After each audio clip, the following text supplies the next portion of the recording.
What would you ask Kyle? Okay, give me a second here. I'm always big picture.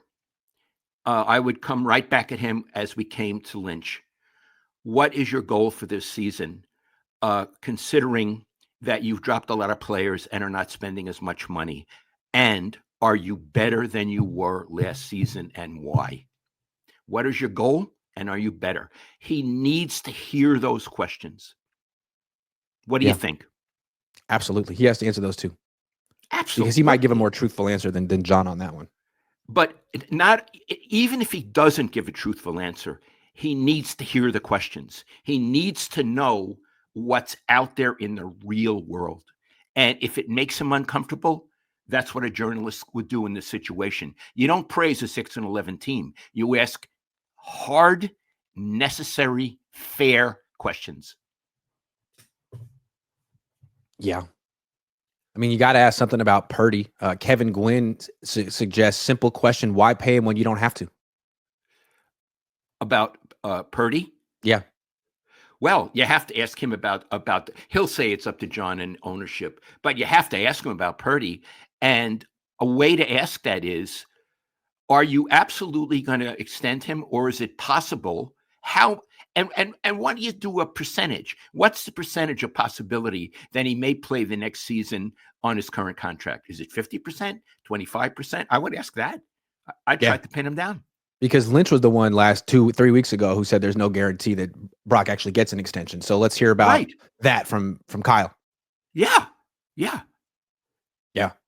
The Jedi suggests a question for Lynch or Kyle. Do you believe Purdy is an elite quarterback? If so, what's holding up the negotiations?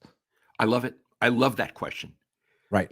I love that because it question. seems like what they're trying to find is some kind of middle ground that reflects the fact that he might not be a franchise, an elite quarterback, given what he did last year. Yeah, but Iggy, we don't know what's happening. It's all behind the scenes. We really don't know. We can speculate, but we have no idea what's happening. It's been reported, but it hasn't been firmly reported. Jason La Canfora said the Niners' offer was $45 million, and Mike Garafolo said that the Purdy camp won't accept anything less than high 50s. I don't know. We'll see. That sounds pretty far apart, but there's still a lot of time. Iggy, I want to say something. If they give this kid $45 million over how many years, I'm very disappointed in the 49ers. He's not proven it yet. Yeah. He's not good enough yet to get that money. If they're doing that, it means they're all in with him. And as I've said, I like many things about him, but I rate him average plus. Average plus. I think that's fair.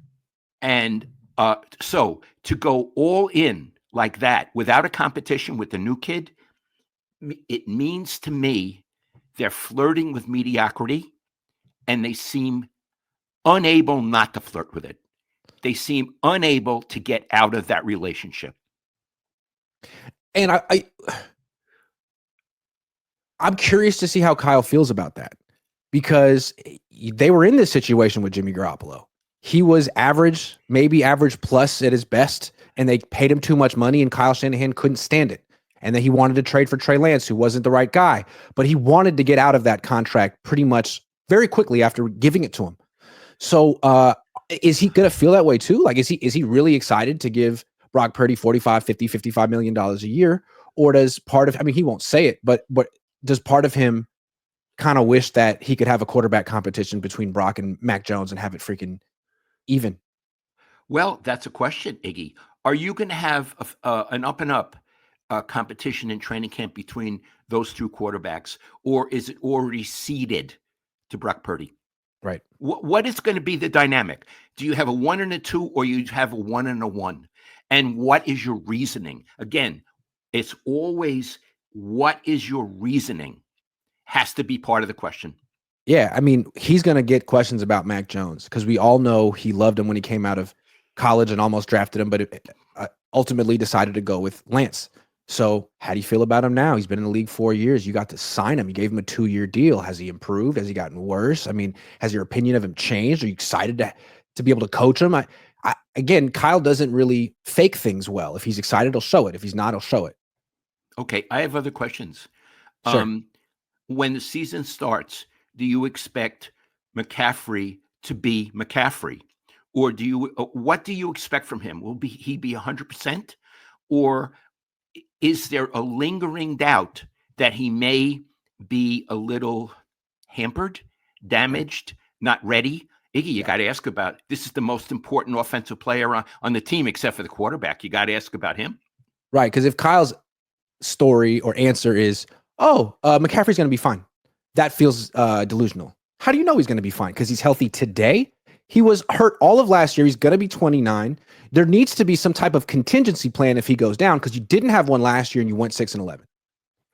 Yeah. And I think a backup question that could be, who's your number 2 running back? Yeah. Who's your number 2 running back? Yeah. This Garendo is a good guy sometimes. He's not a number 2 running back. They got rid of their number 2 running back, who is a wonderful player, Iggy. Yeah. Jordan Mason is a wonderful player. And the idea that they got rid of him and kept Juszczyk. Another question for him. When do you expect Ayuk to be ready? Yep. Number 1. And if he's not ready right away, do you have an elite core of wide receivers? Yeah. You just signed DeMarcus Robinson to a 2-year deal. He's in his 30s. Why him? Yeah. And again, do you have an elite core of wide receivers? Right. Because he won't say they have one if he doesn't think they have one. Yeah. These are important questions that he needs to face. And now he may not answer, but he needs to face. He needs to know. The journalists need to give him reality testing. What is the reality out there? The reality, do you have an elite core without Ayuk? Listen, do you have with Ayuk? We don't know who he's going to be when he comes back. That's true. Really hurt, Iggy. Yeah. And he wasn't particularly great last season before he got hurt. He seemed, I don't know what he seemed like, but he seemed a little unmotivated. Maybe that's not the word. He was wearing the wrong shorts. He was acting weird. He had a crummy attitude. There it is. I can say it. You don't have to. He had a crummy attitude. Yeah. Which is weird after getting all the money you asked for. Absolutely. I don't know where he was coming from. I've never met him. I know you know his mother and you think she's a wonderful woman. I just don't understand that kind of behavior. Another question for Kyle. Why did you get rid of Juszczyk in the first? Why'd you get rid of him? Go slow. When you cut him, why did you cut him?